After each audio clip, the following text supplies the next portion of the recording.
Buenas noches. En principio, agradecer la invitación a este diplomado. Espero que compartir esta oportunidad de este módulo podamos aprender muchas cosas.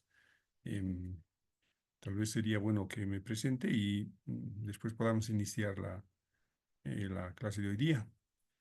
Quisiera comprobar si está saliendo bien mi audio, por favor. Yo escucho muy bajito el audio del otro anfitrión. No sé si los demás escuchan bien mi voz. Por favor, confírmeme. Se Buenas escucha bien. noches. Se Buenas escucha noches, sí bien. se escucha. Ya, muy bien. Muy bien, gracias. Entonces, como les indicaba, mi nombre es Freddy Llanos. Soy psicólogo de profesión. Quizás la experiencia que tengo avala un poco eh, los conocimientos que he llegado a adquirir en este campo de las dificultades de aprendizaje. La especialidad que tengo o el área en el que más me he dedicado ha sido justamente el área educativa. Aproximadamente ya son más de 30 años que ejerzo esta profesión. Vivo en Oruro, trabajo en la Universidad Técnica de Oruro también como docente de psicología. Tengo la maestría en educación superior y también una especialidad en neuropsicología aplicada a la evaluación del niño en etapa escolar y también algunas especialidades para atender a niños con dificultades en el área de las matemáticas y de la lectoescritura. Bueno, el importante papel que tenemos en este ámbito de la dificultad de aprendizaje es tener herramientas para trabajar, ¿no? Y también no solamente herramientas como materiales para evaluar, sino teorías en las cuales basarnos. Voy a tratar de esforzarme en que ustedes tengan ambos aspectos, ¿no? Un lado teórico, compartiéndoles algún material bibliográfico que me ha parecido interesante y también muy actual, y también eh, asumiendo, digamos, una postura más práctica en el sentido de ver las dificultades de aprendizaje desde una parte del diagnóstico, especialmente cómo podemos detectar estas dificultades y también cómo podemos intervenir, ¿no? De tal forma que puedan ustedes tener esas dos herramientas básicas, ¿no? Por otro lado, también el material que voy a compartir lo voy a subir a plataforma y lo pueden bajar de ahí. O con el que está ahora coordinando conmigo, voy a pasarle el material para que haga llegar a ustedes respectivamente, ¿no? Tal vez no tengan que preocuparse por tomar apuntes, más bien estar atentos a la explicación que haga, porque todo lo que voy a utilizar como material les voy a compartir para que estén también más confiados y respaldados por ese documento que es útil en este tipo de situaciones, ¿no? Bueno, entonces, con esta pequeña presentación, me imagino también que la mayoría de ustedes son docentes o profesionales en el área interesados en este ámbito de las dificultades de aprendizaje. Como estamos poquitos, sería pertinente, ¿no? Que una breve presentación para que me dé cuenta eh, si son profesionales o dónde trabajan para que vaya también ajustando el nivel de intervención. Entonces, empezaríamos por Percy, por favor, si puedes presentarte y después los que están conectados. Licen, buenas noches. Mi nombre es Percy Áñez Melgar. Soy licenciado en Ciencias de la Educación. Actualmente trabajo en un centro de educación especial para estudiantes con discapacidad en el área de independencia personal, acá en Santa Cruz, en el departamento de Santa Cruz, en la provincia Ñuflo de Chávez, San Javier. Eso, Licen, y pues nada, yo estoy con muchas expectativas de adquirir nuevos conocimientos en esta área que es muy importante, que son las dificultades de aprendizaje, que es un tema bastante que se da, ¿no? Son casos que se dan y que también a nuestro centro, por ejemplo, en mi centro de educación especial, nos llegan de diferentes unidades educativas para que nosotros podamos intervenir y poderles ayudar a ellos. Y es por eso que estoy con muchas expectativas de aprender de ustedes precisamente y aprender todos, ¿no? En conjunto.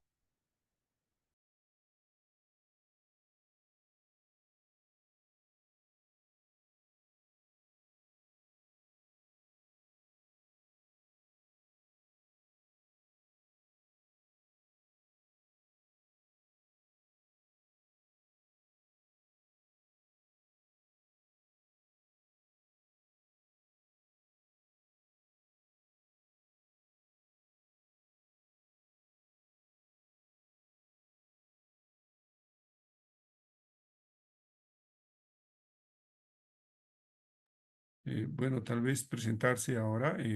Claudia, por favor, si puedes presentarte.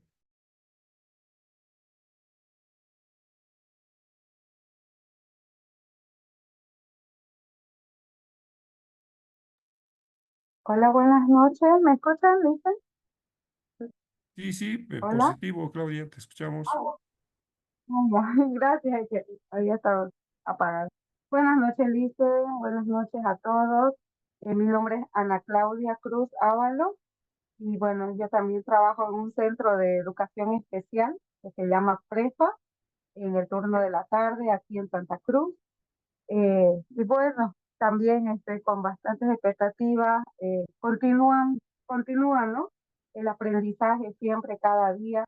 Yo he estudiado licenciatura en ciencias de la educación y bueno, he hecho después, ¿no? Un curso también sobre personas con discapacidad y ahora ya llevo bastante tiempo, más de 10 años trabajando con niños especiales, sobre todo en el área de estimulación temprana, la atención a niños con discapacidad intelectual.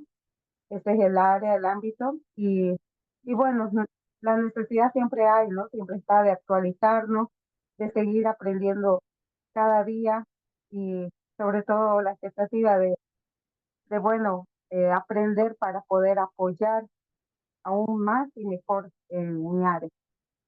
Gracias, Lice. Muchas gracias. Bien, gracias, Elina, ¿no? Tal vez otro participante, Patricia, tal vez, ¿se anima? Buenas noches, licenciado. Buenas noches a todos los presentes, ¿no? En la sala de reunión. Mi nombre es Patricia Ortega Hermoso. eh, Soy psicóloga de profesión y también también soy maestra de profesión, ¿no? Bueno, la inquietud que yo tenía con este curso de pedagogía es por el hecho de que actualmente estoy trabajando en una unidad educativa del nivel secundario, ¿ya? Soy maestra de cosmovisión, filosofía y psicología, pero a la vez pienso o siento la necesidad de actualizarme en el ámbito de lo que es la psicopedagogía. También, como estoy trabajando en una institución educativa, existe la necesidad de poder atender de manera oportuna y de manera, bueno, y con calidad, ¿no? A los estudiantes para poder ayudarlos en las diferentes dificultades que se presentan, porque vemos a diario que se presentan diferentes dificultades de aprendizaje en los estudiantes. Entonces, esa es mi inquietud, ¿no? Los deseos de actualizarme más que todo y poder colaborar con cada uno de los estudiantes que así lo requieren. Muchas gracias. Gracias, muy amable. María del Carmen, por favor. ¿Cómo está? Buenas noches, licenciado. Buenas noches, colegas. ¿Cómo están? Mi nombre es María del Carmen. Soy docente de lengua extranjera. Sin embargo, también estoy en institución de educación superior y me gustaría actualizarme. Me dieron una unidad de formación que es atención a la diversidad y créanme que durante la primera fase que ya hemos pasado o el primer módulo ha sido muy beneficioso justamente para poder ayudar a los estudiantes a entender lo que es esta área. Y así que estoy con muchas expectativas, no solamente para aplicarlo en el ámbito profesional, sino también en el ámbito familiar, puesto que tengo una niña de 8 años, tengo un sobrinito de 5 años, y todo lo que se ha estado hablando, se ha estado diciendo sobre lo que es la psicopedagogía realmente muy interesante. Entonces, estoy con muchas expectativas, con muchas ganas de poder aprender y también poder compartir aquello que se pueda aprender durante estos cursos. Muy agradecida porque me ha cedido la palabra. Entonces, buenas noches. Gracias, María del Carmen. ¿Qué más faltaría? Ya estamos, ¿no? Completos. Bueno, como les indicaba, seguramente se van a ir em, conectando más personas. Sin embargo, como les decía, también vamos a tratar de aprovechar al máximo este tiempo y compartir el contenido del mismo, ¿no? Bien, voy a preparar, tengo preparado un material que quiero compartir pantalla con ustedes. Por favor, un segundito.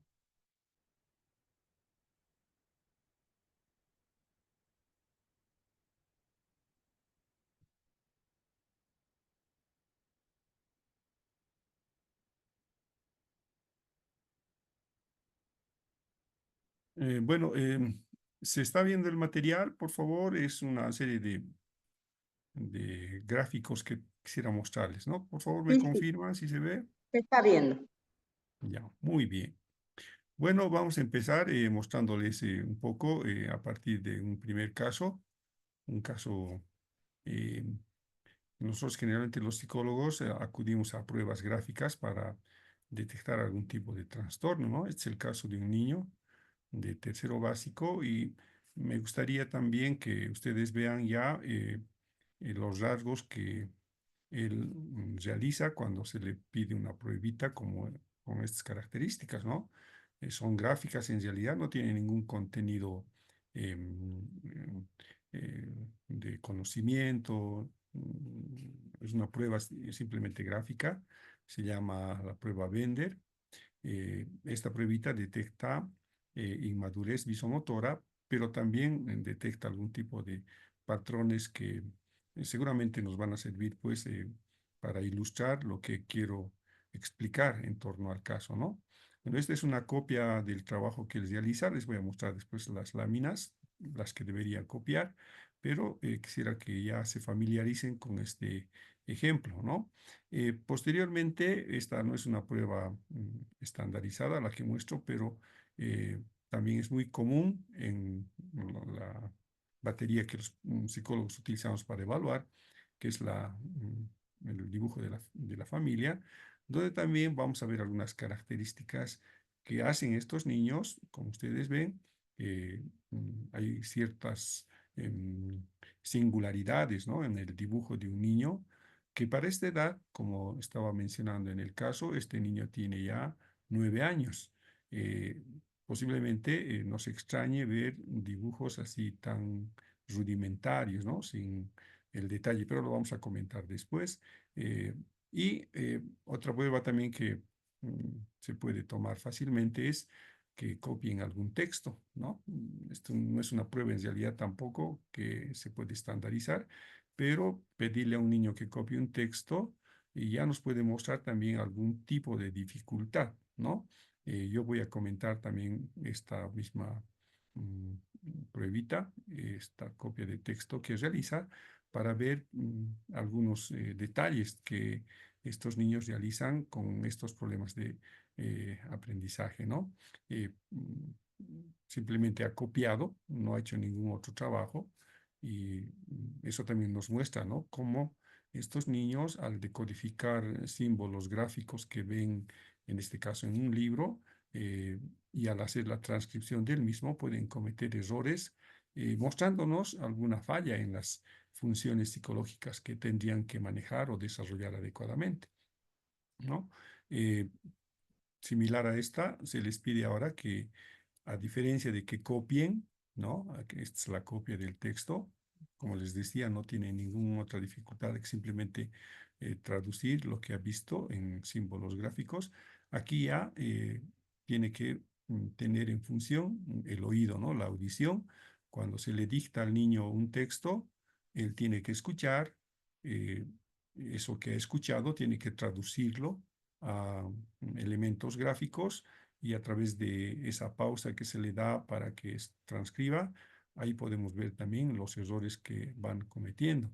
Y si ustedes hacen una lectura rápida, probablemente la respuesta no va a poder ser la más adecuada, ¿no? Son casi gráficos que no tienen o no traducen, digamos, algún contenido, a pesar de que, digamos, cada palabra tendría que tener ese tipo de función, ¿no? De traducir algo en lo que está realizando. Entonces, el dictado también muestra esta serie de fallas, ¿no? Errores. Y también aquí, por ejemplo, ya se copia también el gráfico, pero con una cantidad de minutos, para que también ustedes vean que en este tipo de situaciones donde se les limita por una regla como es la temporal, el niño también puede llegar a cometer algunos errores como los que ustedes están viendo. Bueno, entonces, esta es una pequeña muestra, ¿no? Ahora voy a mostrarles también eh, lo que, eh, lo que se exige que copie el niño mostrándoles la prueba del Bender, ¿no? Voy a dejar de compartir para que nuevamente vaya a buscar esa pruebita. Y ahí está. Entonces, por favor, deben estar viendo, ¿no? ¿Se ve la imagen? ¿Se ve la imagen? Por favor, confírmeme. Sí, licenciado. Bien.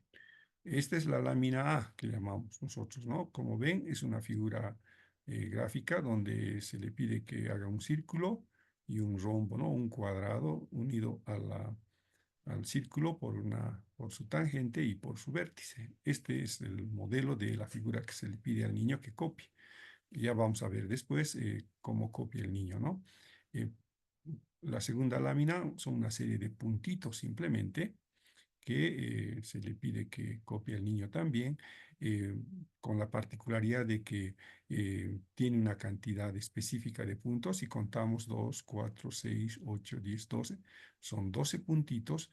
Y para que haga este trabajo de copiado, el niño tiene que tener la capacidad de contar los números y en función de ese elemento que va a regular la conducta del copiado, tiene que traducir estos puntitos en la misma cantidad de puntos para hacer una buena copia, o las distorsiones nos van a mostrar también algunas dificultades que los chicos tengan cuando hacen este trabajo de copiar un modelo, ¿no?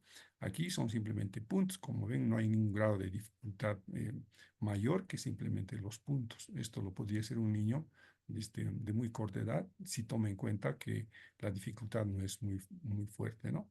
La tercera lámina es una prueba similar.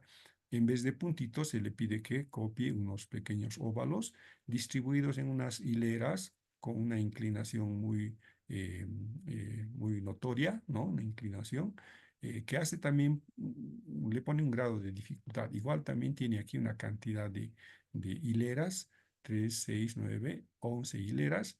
Y en el copiado también de esta imagen se puede notar, ¿no? Por ejemplo, a diferencia de los puntos, aquí es fácil darse cuenta y no fatiga el hecho de realizar los puntitos, los 12 puntitos. En cambio, aquí hay un grado de dificultad donde tiene que copiar con esta inclinación muy notoria, pero si se fijan aquí, 12 por 3 son 36 ovoides que tendría que copiar. Eso va a generar un esfuerzo más y va a tener que el niño superar la fatiga de hacer este copiado, ¿no? Más si la grafía no es la más, digamos, desarrollada en sus habilidades, ¿no? Y hacer un ovoide también implica algún tipo de habilidad, como hacer los cierres, ¿no? Por ejemplo, en la primera lámina, aquí lo que se pide que realice el niño es un cierre de la imagen del círculo, partiendo de donde él quiera, ¿no? Digamos, parte de aquí el punto y tiene que cerrar el círculo volviendo al mismo punto, generando el cierre. Esto es lo que pide el círculo para hacer esa copia. En los óvalos también ese mismo principio rige, pero la figura se distorsiona un poco aplanando por los costados. En cambio, aquí en el cuadrado o en el rombo, que ustedes aprecian también, hay una unión en los vértices a través de ángulos que exige que sean rectos para que por lo menos el rombo no pierda su figura como tal, pero las distorsiones también nos van a mostrar qué dificultades tienen los niños para concebir este tipo de gráficos. Aparte de eso, también ustedes pueden ver que las dos imágenes o las dos figuras geométricas se unen. En la lectoescritura o en la escritura específicamente, hay palabras que tienen que estar unidas o palabras que tienen que estar separadas. El conocer que el niño domina o capta una imagen, una totalidad que está unida por una serie de uniones así físicas, como ven aquí, también nos puede predecir la capacidad que tiene el niño de unir unas palabras con las letras, haciendo una totalidad, la palabra. Por ejemplo, la palabra casa eh, tendrá que unir la palabra C-A-S-A, ¿no? Y percibirlo como una totalidad, esa palabra casa. Pero si escribe cas y la A lo separa a un lado, o puede ser que K lo ponga a un lado y Sa a otro lado, ahí podemos detectar que quizás ahí esa capacidad de unión de esos fonemas no están tan bien desarrollados y problemas de la audición pueden estar provocando este tipo de fenómeno. Pero bueno, estos detalles de pequeñas exigencias que tienen las figuras nos van a dar un pronóstico de qué habilidad tienen los niños para poder hacer este trazos gráficos, especialmente en la escritura. Aquí les decía, hay un grado de dificultad. Los niños que son impulsivos o inquietos no terminan generalmente las 11 hileras, ¿no? Con inclinación llamativa. O terminan haciendo primero muy bien los 3 óvalos al principio, después los distorsionan la forma y llegan a veces simplemente a copiar puntos. Muchos niños lo sustituyen, en vez de ovoide ponen puntos. Eso también marca un criterio diagnóstico que en esta pruebita se valora como indicadores de algún tipo de trastorno, ¿no? Pero bueno, estamos viendo ahí la dificultad en esta pequeña pruebita. En esta otra lámina también se tiene un grado de dificultad, como ustedes pueden ver, empieza por un punto y después progresivamente y con un pequeño detalle de un vértice que se diferencia en estos 3 puntos, va progresivamente aumentando, ¿no? 1, 3, 5, 7. Aquí también el niño tiene que tener esa capacidad de contar y diferenciar estas pequeñas agrupaciones, ¿no? Con el vértice que se pronuncia cuando las líneas no se colocan o los puntos no se colocan en fila, sino en una especie de esquina o vértice que está conformado por la mitad de los puntos o un punto medio o intermedio que diferencia los dos superiores y dos inferiores. Aquí un inferior, dos inferiores y aquí 3 superiores, 3 inferiores.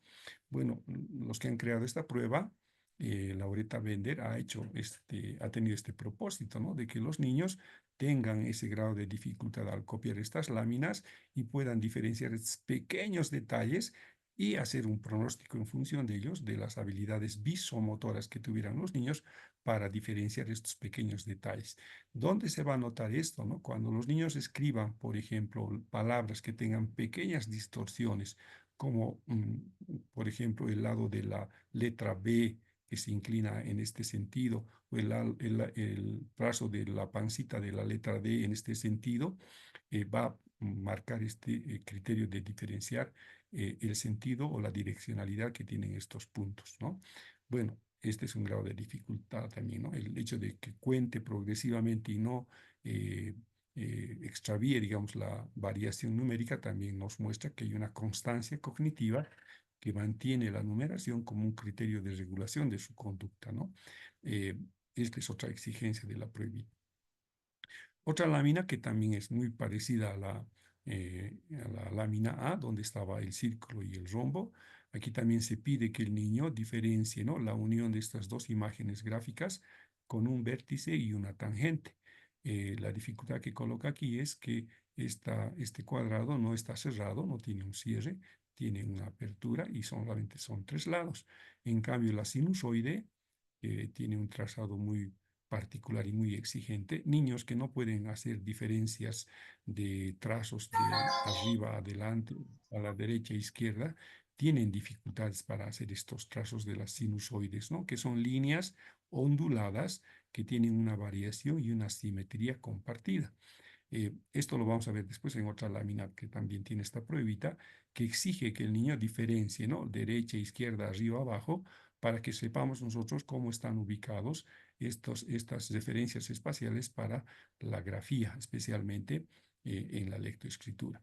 Pero esta lámina tiene esa dificultad, ¿no? De diferenciar dos figuras geométricas, bueno, en este caso la primera, y una sinusoidal, y notar que ambas se unen por un vértice. Esto también nos pronostica si el niño tiene ese concepto o esa percepción de totalidad o simplemente puede presenciar una imagen separada, como estas tres líneas, y no unidas por el vértice en el tangente.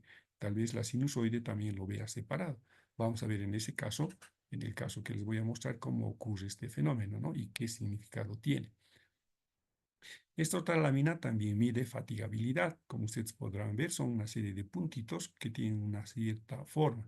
Aquí si contamos, vamos a darnos cuenta también ya que es una laboriosa tarea el contar los puntitos. Generalmente los niños ya no cuentan, ¿no? Simplemente hacen el cálculo de la cantidad de puntitos, manteniendo el principio de la forma, ¿no? Que mantenga una especie de semicírculo y una línea con un sentido oblicuo que va cruzando, va a intentar cruzar o chocar con la línea semicircular. Esta prueba también mide fatigabilidad porque el niño tiene que hacer estos puntitos y no distorsionar la forma, ¿no? Es otra particularidad de esta pruebita o de esta lámina.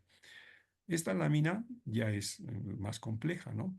Como ven aquí, son trazos sinusoidales que tienen esa diferencia en la grafía de trazar lo que está arriba y lo que está abajo. La diferencia es que tienen que ser similares, ¿no? El trazo de arriba tiene que ser similar al trazo de abajo.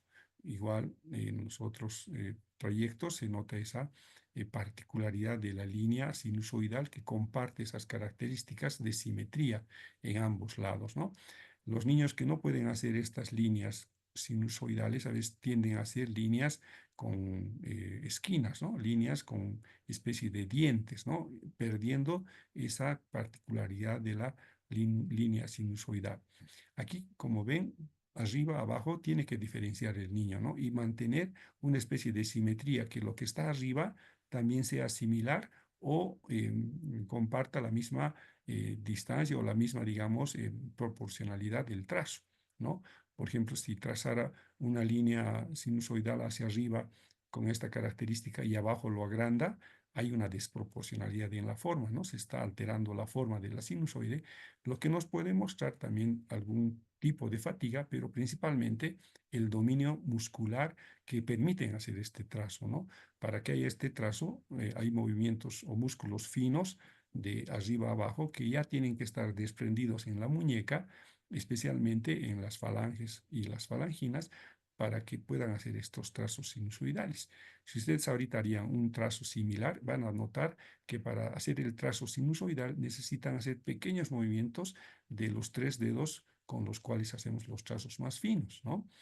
Si quieren, hagan la prueba, van a notar que para hacer esta sinusoide ustedes tienen que dominar el trazo hacia arriba y hacia abajo de estos tres dedos que generalmente participan en la grafía. Lo mismo pasa aquí, ¿no? Con las mismas características. Aquí ya se diferencia el lado derecho del lado izquierdo, manteniendo la forma sinusoidal proporcional en ambos lados, ¿no? Y el sentido también de arriba a abajo nos puede marcar algún indicador de un trastorno gráfico si el niño no lo hace de esa forma común, de arriba a abajo. Generalmente los trazos en nuestra lectoescritura, en la grafía que tenemos en el español, es de arriba a abajo, ¿no? Y de izquierda a derecha. En otras culturas los trazos son diferentes, tal vez ahí el fenómeno sea también diferente, pero aquí cuando escribimos de arriba hacia abajo y de izquierda a derecha, ¿no? Entonces, esta particularidad del trazo de la grafía en este idioma y en algunos que compartimos la misma direccionalidad nos permite mostrar que esta pruebita puede mostrarnos hartos otros indicadores, ¿no? Y las dos últimas láminas son esta, por ejemplo, que son unas figuras ya muy diferenciadas. Como ustedes pueden ver, también hay aquí una imagen de un vértice que une a una especie de línea o figura con una característica de terminación en la parte posterior, más o menos podemos imaginarnos como una especie de triángulo, ¿no? Aquí también hay una especie de triángulo. Estas dos formas son similares, ¿no? Pero mantienen la particularidad de que están diferenciadas, una con el sentido de la punta hacia arriba y el sentido de la punta hacia abajo. También el sentido de la parte trasera de esta imagen que se comparte con esta, están en la misma proporcionalidad, son similares, simplemente que uno está en este sentido y el otro en sentido oblicuo. Bueno, aquí, ¿cuál es la dificultad? Mantener los ángulos diferenciados. Por ejemplo, este ángulo es muy cerrado, a este ángulo muy abierto, a este que es también medio abierto y a este que tiene esas particularidades, ¿no? Cuando el niño detecta estas diferencias de ángulos, puede mantener la constancia de la figura y también mantener la forma adecuada, ¿no? Las distorsiones aquí van a ver en una infinidad de casos, ¿no? Pero otro detalle que también tiene esta figura es que se sobrepone una imagen a otra. Si ustedes ven, una parte de la figura A está sobrepuesta a la otra parte de la figura B. Muchos niños a veces no detectan esta totalidad de la sobreposición de las imágenes y pueden dibujar esta en un sentido aparte y esta otra en otro sentido aparte, ¿no? Eso también nos muestra que la imagen del niño que tiene a nivel perceptivo no está manteniendo la totalidad. La totalidad es un concepto que viene de la psicología gestáltica, ¿no? Que dice que nosotros tendemos a percibir totalidades, ¿no? Y es una parte de un principio perceptivo que nos marca una ley en que nosotros como seres humanos generalmente tendemos a ver cosas, totalidades, ¿no? Cosas enteras. Y cuando hacemos el trabajo de análisis de esa imagen, recién las separamos, pero primero nosotros vemos las totalidades y después las fragmentamos en sus unidades. Entonces, eso es lo que quiere comprobar esta Gestalten, así se denomina en ese idioma alemán, ¿no? La Gestalten o la figura o la totalidad de la imagen. Si cumple, puede ver esta sobreposición en la imagen y mantener el atributo de las dos figuras que están sobrepuestas, manteniendo la totalidad. Bueno, también pronostica ciertos trastornos, especialmente gráficos, cuando no hace este buen copiado o cuando pierde estos ángulos, ¿no? Cuando se pierde estos ángulos, el niño va a hacer líneas así como ovoides sin ningún ángulo, especialmente aquí, ¿no? O van a ver también que en vez de ver el ángulo en este sentido, lo va a ver en este sentido, volcado. Y eso es un detalle mucho más, digamos, un indicador de un tipo de trastorno como es la dislexia o la tendencia a inversión de forma, ¿no? Esa inversión de forma, antes de que me pase a esta otra lámina, vamos a poder también ver aquí. Ustedes cuando ven esta lámina pueden ver que un vértice está apuntando hacia arriba. Los niños que tienen problema en la dislexia o tendencia a invertir la figura tienden a volcar este ángulo, ¿no? En vez de ver así como esta esquina, ven internamente así, ¿no? El trazo sería como una esquina volcada. O también aquí pueden ver así, ¿no? Esta esquina no termina en esta punta, sino termina así más o menos el trazo, no se ve ahorita bien, pero eso muestra que el niño tiene dificultad de percibir estos ángulos en un sentido direccional. Es más probable que estos niños inviertan las letras que tengan parecido y direccionalidad semejantes y lo inviertan alterando su forma, ¿no? Nuestro indicador que nosotros conocemos como tendencia a la inversión, que está muy, muy metido en la dislexia, especialmente en las dislexias gráficas, ¿no? Bueno, y la última lámina es esta, que también tiene una sobreposición, como ustedes podrán percibir, son las mismas figuras, ¿no? Donde tiene una cabeza o punta de lápiz, que también se denomina así, o lo denominan en jerga del psicólogo, una punta de lápiz en este sentido, y la colita del lápiz está aquí, ¿no? Ustedes pueden apreciar que la figura se ha mantenido. Ahora que se ha sobrepuesto por la parte trasera de la misma figura, es verdad, ¿no? Pero mantiene la misma forma. Aquí hay dos figuras similares, como la anterior, como esta, pero unidas por otro segmento de su forma. Eh, Muchos niños no perciben esta unión, esta intersección de estas dos figuras, ¿no? Y a veces aíslan a esta figura interna y no le dan la continuidad que debería tener, imaginándonos, por ejemplo, que el trazo venga en este sentido, ¿no? Ustedes pueden apreciar que si yo dibujaría viendo la totalidad de la imagen, esta es la imagen, esta partecita yo dibujaría para completar la primera figura. En algunos casos los niños empiezan a hacer así y el trazo directo, ¿no? Y después al último copian esta figura como que alejándolo de su atributo inicial de tener ser continuidad de una forma de la figura A o de la figura B. Bueno, entonces ahora ya conocen el material con el cual se les pide a los niños que hagan el dibujo. Entonces vamos a ver ahora qué defectos hemos notado en el caso que les estoy queriendo mostrar. Voy a volver a la página anterior, por favor.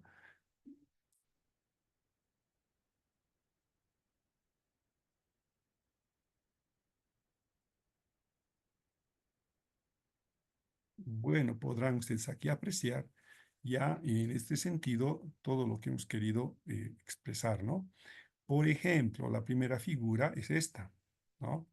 Aquí ya podemos ver distorsiones de los ángulos, ¿no? Ustedes ya saben cómo era la imagen original.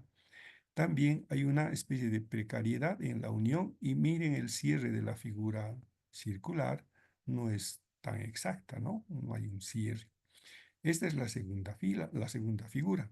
Si ustedes pueden contar, tenemos 2, 4, 6, 8, 10. Eran 12 puntitos, ¿no? Ya se lo come 2. Lo que puede mostrar que este niño también es un niño inquieto, impulsivo, ¿no? Porque no se percata o no controla la conducta con un elemento regulador, que en este caso sería la cantidad de puntos que ha visto. Generalmente un niño cuando cuenta los puntitos en el modelo que hemos mostrado, mantiene en su cabecita los 12 y va corrigiéndose. Mientras va elaborando los puntos, dice 3, 4, 5, 6, 7, 8.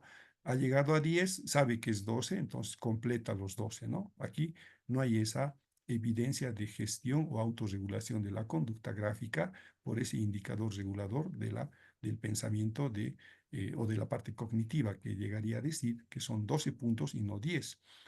También podemos advertir que ni siquiera él verifica esa cantidad, ¿no? Entonces, niños que hacen este tipo de trazos sin verificar si la copia es exacta, nos pueden ya mostrar que son niños descuidados, ¿no? Que son niños que no terminan la tarea o que no terminan la letra de elaborar o no tienen ese cuidado de autocorrección que deberían tener ya. Generalmente en primer y segundo grado ya se generan estas habilidades de gestionar su conducta, ¿no? Cuando preguntan, profesora, ¿está bien? O dicen, mamá, ¿está bien lo que he hecho? A veces las palabras o lo que ha copiado tiene a ser verificado por un adulto y eso le da también la seguridad de que ha hecho bien hasta que ya adquieren una autonomía y ellos mismos ya se regulan verificando, ¿no? Si el modelo es igual a lo que ha copiado. En este caso no hay esta constancia, ¿no? Ustedes también han podido advertir que las formas ovoides que les decía, que eran en 11, 2, 3, 6, 9, 10 también, ¿no? No tiene 11. Y si ven la primera producción, está casi perfecta, ¿no? Aquí hace con la misma inclinación de la hilera y de la filita que está en los tres ovoides. La segunda hilera de ovoides ya se empieza a distorsionar, ¿no? Se empieza a distorsionar. Voy a tratar de aumentar.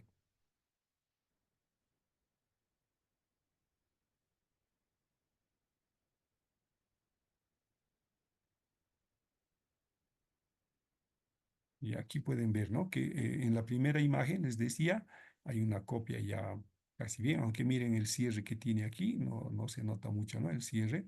Y pueden darse cuenta que el cierre no está siendo bien elaborado, ¿no? Entonces el niño probablemente no o tenga dificultades para hacer este cierre, ¿no? Sin embargo, podemos también notar que en la segunda hilera ya empieza a distorsionar la forma, ¿no? Aquí ya no son ovoides, sino son dos círculos que también nos muestra que ya está distorsionando. Y a medida que va haciendo, miren que aquí ya el trazo ya es más deteriorado, ha perdido la inclinación y algunas son oscuras, otras no están rellenadas. Aquí miren ya las formas totalmente distorsionadas a la calidad de estas dos que comparadas son totalmente distorsionadas, ¿no? ¿Qué implica eso o qué nos pronostica? que el niño tal vez al principio haga bien las cosas y después ya el tiempo que tarde en hacer más cosas va a ir deteriorando su trabajo, que es una de las cualidades también del niño con dificultades de aprendizaje, que no es constante en sus tiempos y generalmente él es muy productivo entre 5 a 10 minutos, lo que implicaría, por ejemplo, que esa productividad en ese corto tiempo lo sepamos manejar haciendo intervenciones de cortos tiempos, ¿no? Y no hacer intervenciones de largo tiempo, ¿no? Este niño no lo vamos a poder mantener 1 hora haciendo gráficas. Probablemente 10 minutos hará bien su trabajo, después va a distorsionar y va a alterar y los efectos van a ser también posteriores, ¿no? En su misma capacidad de poder reconocer que puede hacer las cosas, en su misma imagen que él mismo tenga de sus potencialidades. Vamos a alterar mucho la forma en la que él se perciba como sujeto que pueda hacer grafías, ¿no? Bueno, sigamos comentando. Recuerden ustedes la figura que tenía que ver con los puntitos, ¿no? En forma de una punta de flecha de lanza. Tenía que ver 1, 3, 5 y 7, ¿no? Miren aquí la distorsión. Aquí está un puntito, perfecto. Aquí hay una forma que ya tiene. 3 está correcto. Aquí también 5, ¿no? Pero miren la distorsión. Al principio bien, después ya totalmente distorsionada. Y la última, que debería mantener esa especie de vértice, una especie de puntita, ¿no? Con los puntos, 3, 5, 6, 7, 8. Ya le ha aumentado un punto más. Ha distorsionado la forma, ¿no? Entonces, en esta imagen se puede notar ese criterio, ¿no? De que él distorsiona las formas, así como lo ha ido haciendo en estos otros elementos.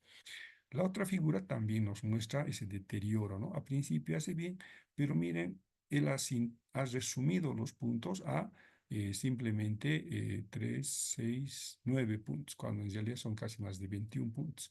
Ha mantenido un poco la forma, pero también no ha mantenido o no ha hecho esfuerzo de mantener la figura, que en este caso eran puntos simplemente, ¿no? Él ha mantenido ovoides que estaban contaminando por esta figura que ha inducido o ha introducido el ovoide a diferencia del punto.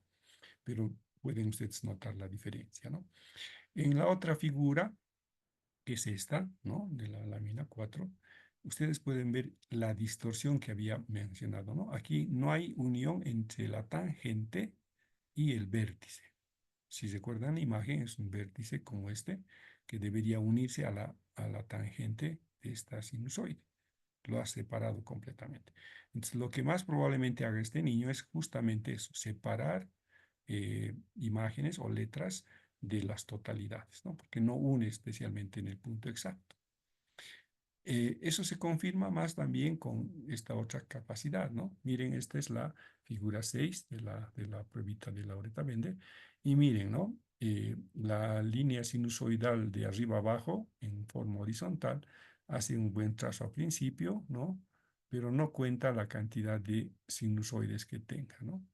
Entonces aquí solamente son 4 sinusoides, ¿no? 4 de estas elevaciones nomás debería tener, pero él lo contamina con más. Y es más notorio en las sinusoidales de arriba abajo.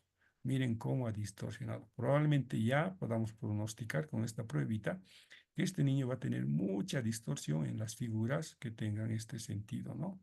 El de arriba abajo. O las letras L, o la letra B, por ejemplo, ¿no? O la D, ¿no? Va a tener muchas dificultades. Y probablemente también un problema de percepción sea este, ¿no? Que implica que el niño no va a poder distorsionar o no va a poder percibir lo que es derecha e izquierda, no va a poder fácilmente ver y completamente la distorsión de esta figura nos muestra eso. Recuerden que esta figura era así, ¿no? Sinusoidal, similar a esta, pero en sentido horizontal. Y las dos últimas láminas, ¿no? Por ejemplo, aquí la podemos ver completamente sin ángulos, ¿no? Aquí hay un vértice, ¿sí? Un ángulo, un pequeño ángulo, pero después ya totalmente atrofiado. Este está más notoria, ¿no? Aquí ya no hay ningún ángulo. Casi es una especie de sinusoide, ¿no? Y una línea recta, ¿no? Se ha perdido totalmente el detalle de los 6 ángulos que tuviera esta figura. Eso también pronostica que el niño haga este esfuerzo, ¿no? En la primera tentativa de la línea sinusoidal ha hecho esto, miren. 1, 2 y una línea recta nomás, que es esta misma prueba. cuando se le ha pedido por favor que haga con más cuidado, viendo siempre si lo va a hacer bien. Esta es la línea de arriba abajo, donde no hay las sinusoides, y esta es más notoria, ¿no? Como va distorsionando aquí en forma tal vez más, eh, digamos, grotesca. Y la última lámina, donde ustedes también pueden apreciar que ha perdido los ángulos, ¿no? Incluso ha invertido algunos ángulos aquí. Aquí la forma totalmente se ha distorsionado.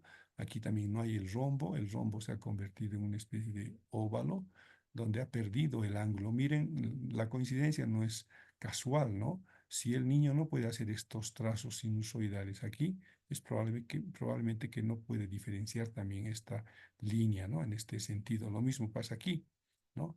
Los vértices de este lado que deberían estar aquí se han perdido y se han sustituido por una línea recta. Igual ha pasado aquí, ¿no? Entonces, un problema debe tener este niño en este lado del hemisferio o de su percepción de esta imagen que está deteriorando su capacidad para poder hacer grafías. Bueno, entonces esta pequeña prueba que mide la visomotricidad y la madurez visomotora, podemos ya advertir algunos trazos que van a tener estos niños que nos van a ya pues anticipar las dificultades que va a tener este niño, ¿no? Ahora vayamos a las otras pruebitas que le hemos tomado. Una prueba clásica también del psicólogo es la figura humana.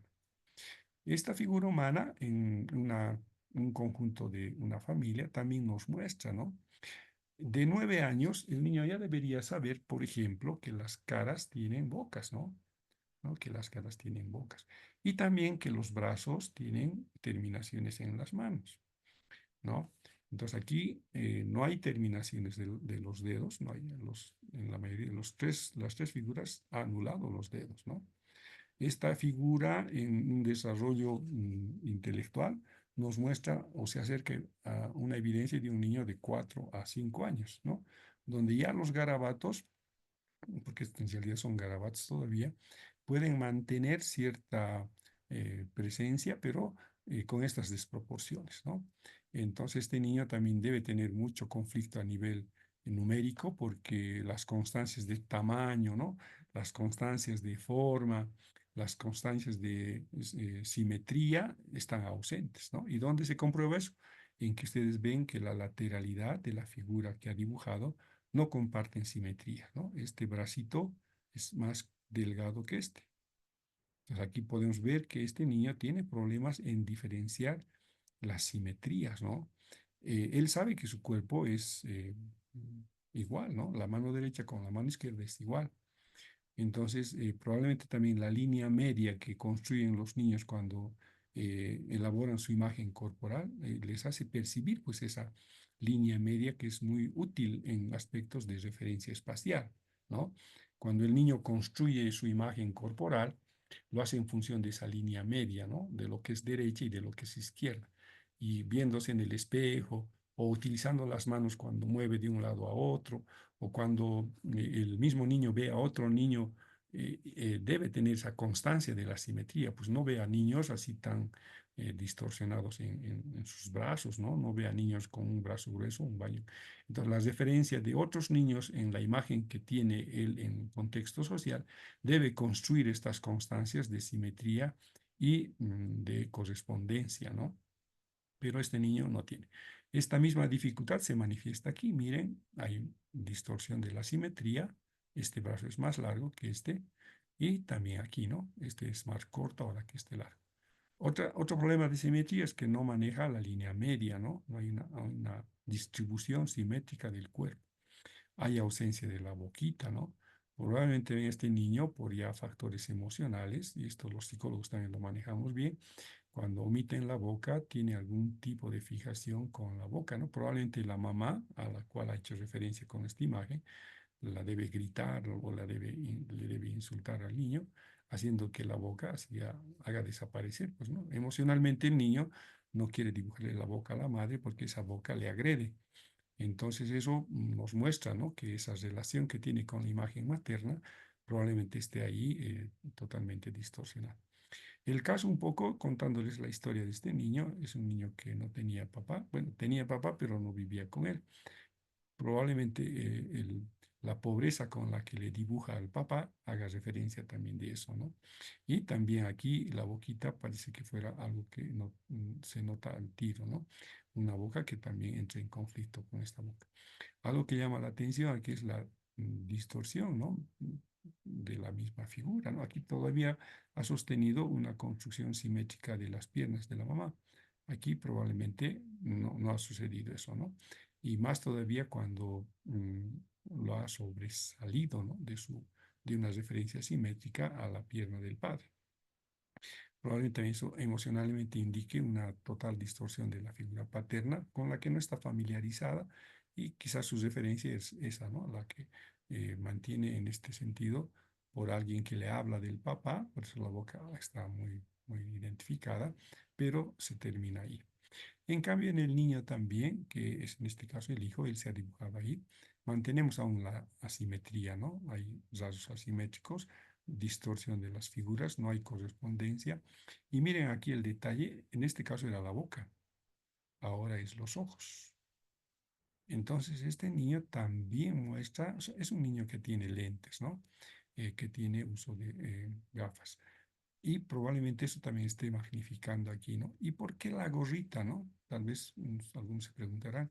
En aspectos proyectivos que también tienen su lectura estos test proyectivos de la figura humana o de la familia, se puede evidenciar, ¿no? Que cuando alguien elabora algún aspecto sobre, detallando valga la redundancia, algún aspecto de la figura humana, es que tiene algún tipo de conflicto en ese sector, ¿no? Entonces, cuando le pone una gorrita, probablemente también esté implicando algo, ¿no? Que los problemas que él advierte parece que fueran que les reclama, ¿no? Esa falta de desarrollo, esa capacidad para poder hacer un buen desarrollo académico y probablemente eso esté enfatizado en esta área del cuerpo humano donde agranda los ojos, porque probablemente también tiene dificultades para ver, pero también altera el atributo de la cabeza colocándole una gorra como de protección, ¿no?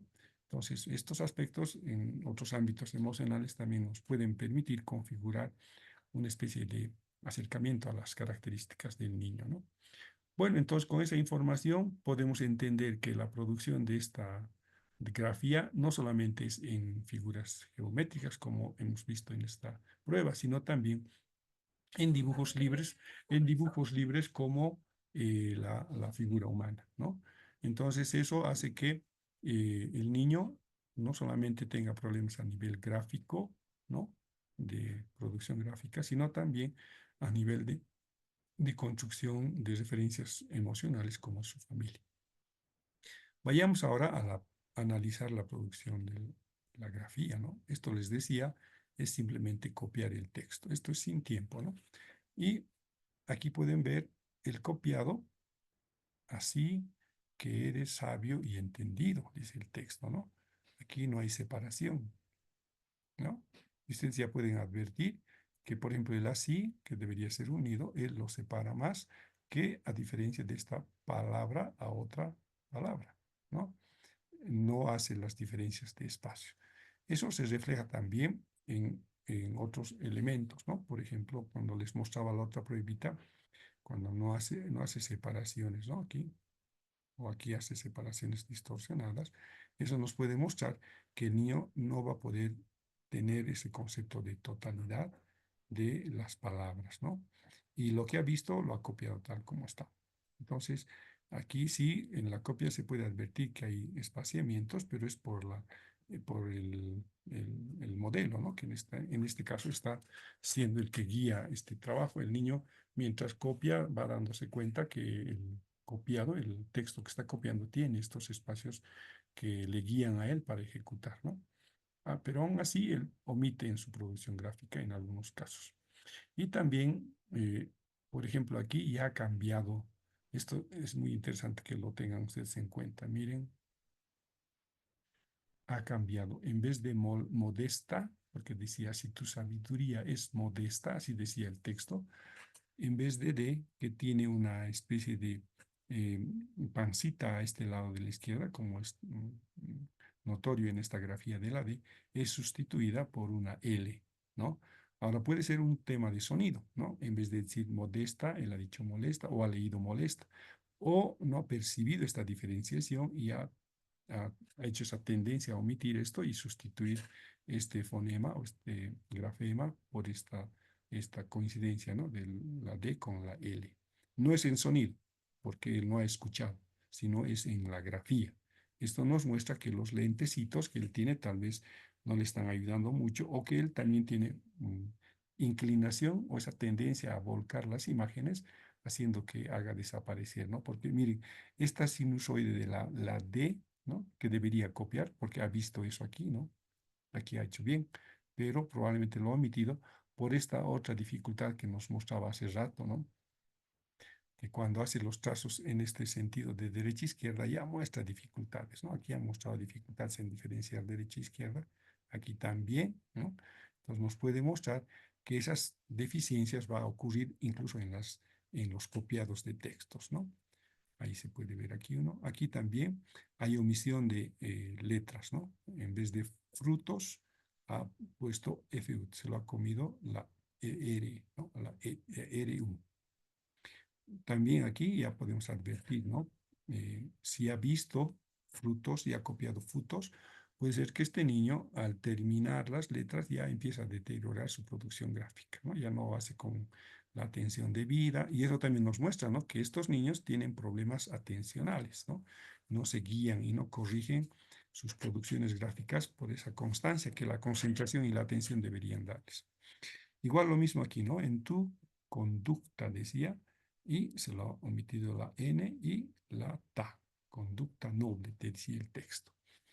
Y así vamos viendo, ¿no? Cómo otros elementos se van alterando, mostrándonos esa imagen de una grafía un poco conflictiva para el niño, ¿no? Aquí hay omisión de espacios notorios, algunas copias totalmente ya distorsionadas, ¿no? Pero si te vuelves a algo, y miren, también en la linealidad del trazo se va deteriorando, ¿no? Aquí estaba manteniendo una horizontalidad y aquí ya se va declinando, ¿no? Indicándonos también un desorden en sus producciones gráficas, ¿no? También aquí ya, si ha copiado, ha visto la C, pero al ver no ha sido suficiente para la copia, él lo ha sustituido porque cuando seguramente ha visto, ha llevado esa imagen gráfica a su cerebro, a su pensamiento, y como es casi similar el sonido, lo ha sustituido. Pues la sustitución no se hace por grafía, sino por sonidos, en este caso. Eh, Igual aquí, ¿no? En vez de la A, lo ha copiado con un palito simplemente. Y así pueden ir ustedes notando alguna serie de fallas, ¿no? Esa, por ejemplo, aquí, clase ha omitido la S, la SE. Y recuerden que esto es copiado nomás, ¿no? Que no debería tener problemas. Si no, pero aquí nos muestra que este niño, hasta en ese trabajo de copiado, hay errores, ¿no? Si hacen el esfuerzo de leer, probablemente no van a poder entender en el primer intento, ¿no? Y eso que es simplemente copiado. En algunos casos tenemos que volver al modelo del dictado o del texto copiado para poder advertir, ¿no? Lo que ha querido decir. Por ejemplo, aquí del demonio, de demoni, decía, ¿no? De demoni. Si no hubieras vuelto a ver lo que decía realmente, tal vez no hubieras advertido la omisión de esta L y la omisión de esta O al final. Hubieras leído de demoni, tal vez hubieras leído de demami, ¿no? Podrías haber leído, pero si comparamos con lo que ha escrito en texto y lo que ha copiado, ahí podemos advertir estos errores, ¿no? Aquí hay, por ejemplo, también lo ha sustituido. Aquí también, ¿no? En brida. Después ya, aquí hay hartas letras que se lo ha cometido. Y aquí si ustedes intentan leer, ya bisosi, abra, inetabiladi, ¿no? O sea, ustedes pueden advertir ahí las equivocaciones. Bueno, este es el niño que tiene dificultades de aprendizaje, ¿no?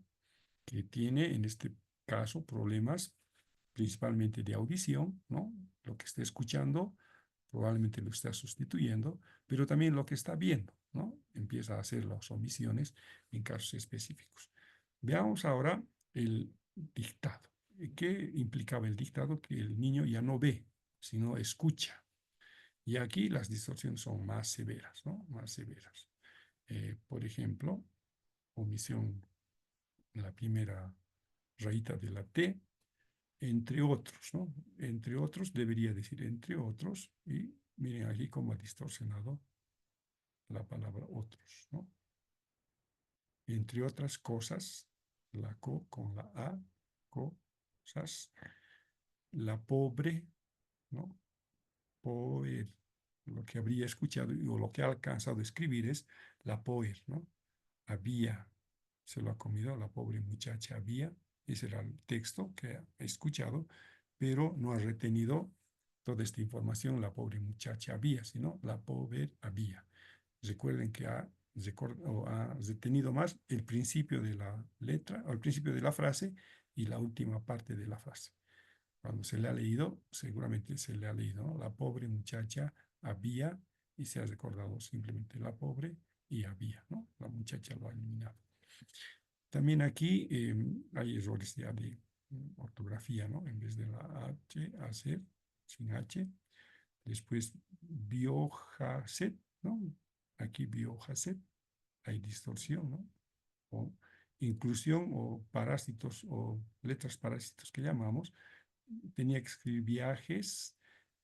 Parece que él ha leído, ha escuchado viajes, ¿no? Ges, y esta S lo ha trasladado aquí, ¿no? Como una especie de automatismos en donde estas letras parásitos que están ahí simplemente porque se han escrito han distorsionado totalmente la validez de la letra, ¿no? También aquí ha omitido una letra, una palabra en realidad, y ha cambiado el sentido del texto, ¿no? Y también, y como pueden ver, ha cambiado completamente. Si ustedes hacen un esfuerzo en querer leer este texto, probablemente también, como en el otro caso, van a advertir su dificultad. De 51 palabras, 26 ha hecho, ha cometido errores, ¿no? Casi más de la mitad, ¿no? Las ha distorsionado, los ha alterado cuando ha escuchado. Probablemente este niño, estando en tercero, ustedes puedan advertir pues que no va a poder hacer buenos copiados, no va a poder hacer la traducción de lo que dice la maestra. Y el mismo niño, cuando lee esto, no entiende.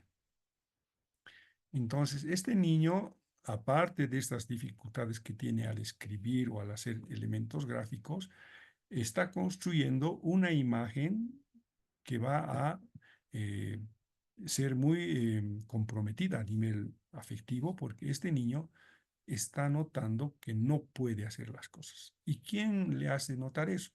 Por un lado, él mismo, ¿no? Cuando se da cuenta, o al menos intenta leer lo que ha escrito, y probablemente esa sea su primera decepción.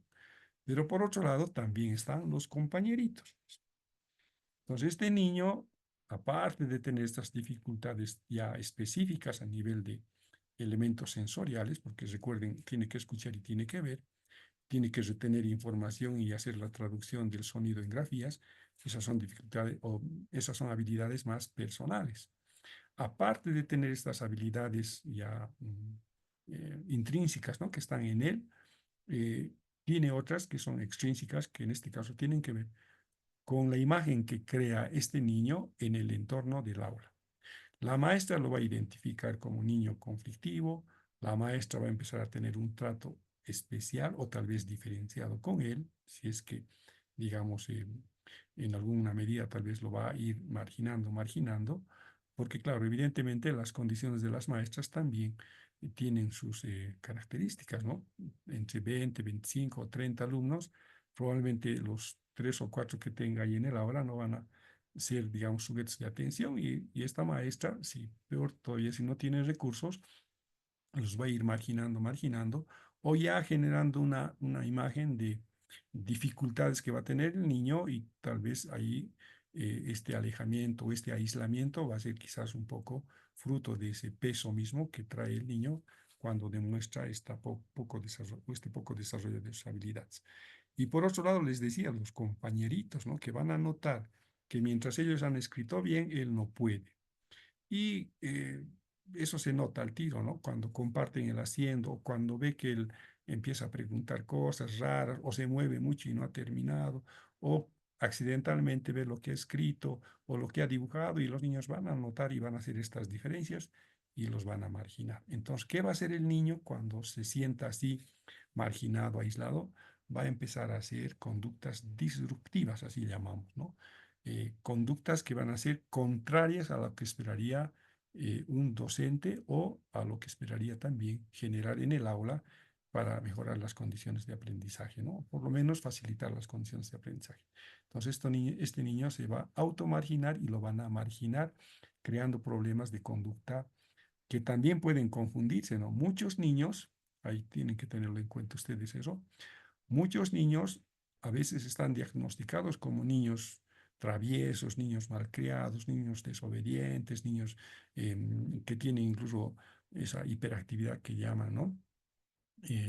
O son totalmente agresivos, a niños que son niños con dificultades de aprendizaje, ¿no?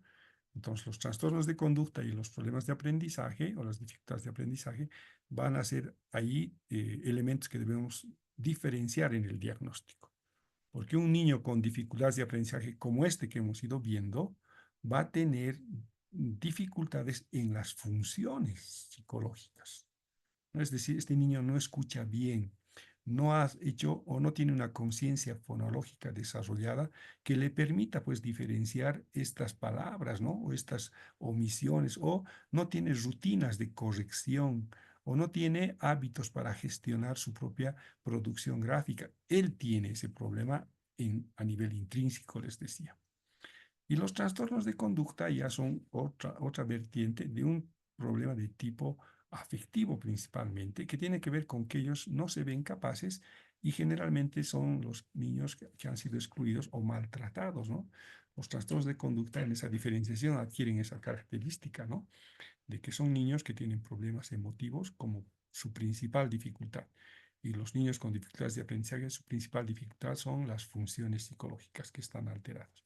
Entonces, a un niño con dificultades de aprendizaje debemos ayudarle a desarrollar esas habilidades que no ha desarrollado.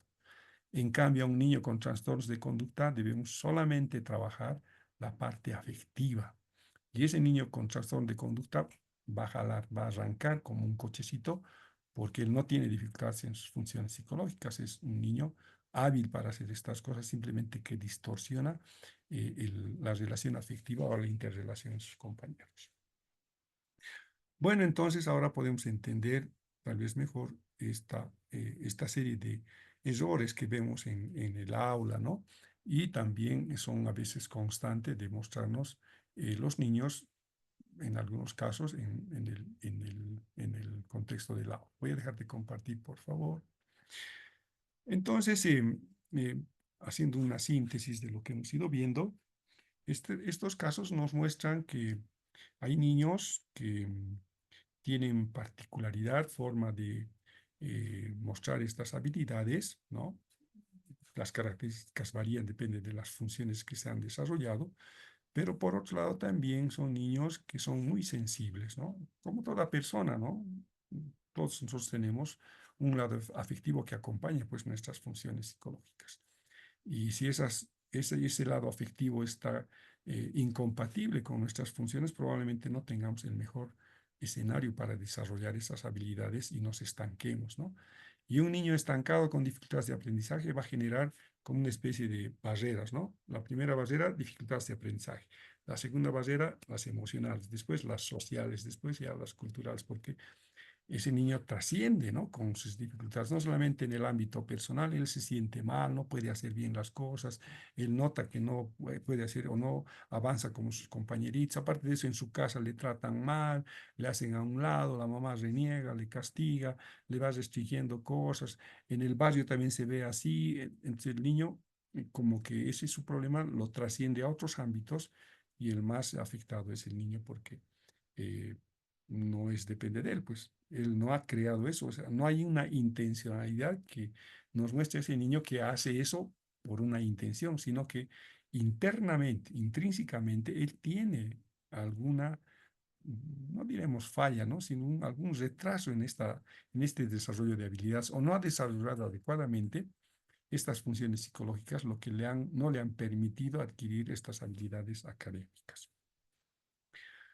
Bueno, entonces hasta aquí quisiera tener un ratito para ver qué interrogantes tienen, tal vez tienen alguna preguntita, entonces entraríamos a ese espacio, ¿no? ¿Alguna pregunta, estimados participantes?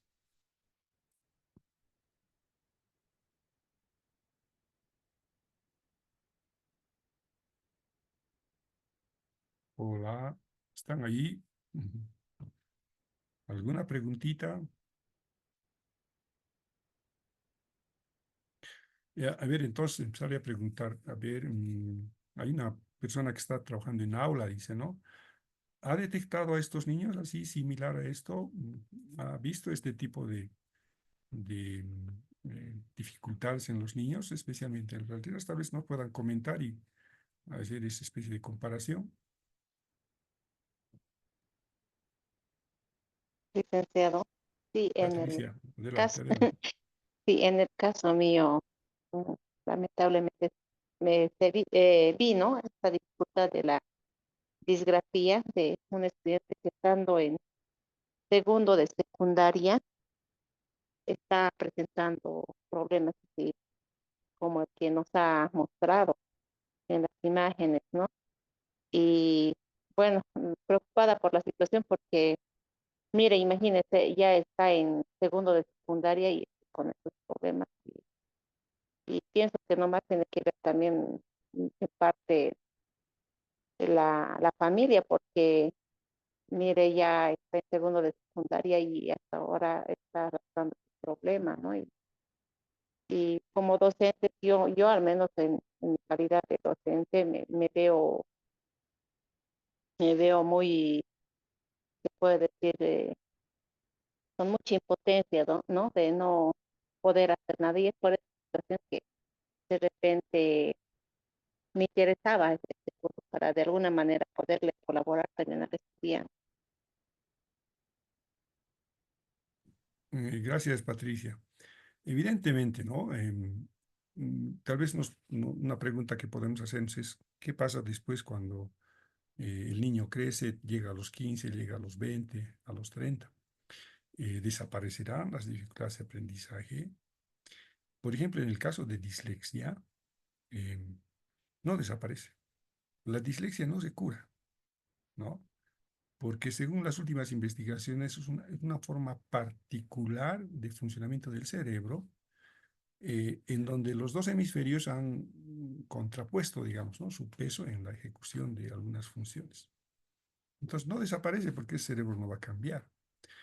Pero lo que sí pasa es que los niños que van desarrollando ya a nivel cronológico se van adaptando a esas dificultades y van generando sistemas de autocorrección o van omitiendo por ejemplo, si a un niño que tiene discalculia y no le gustan las matemáticas, se va separando de esa área, ¿no?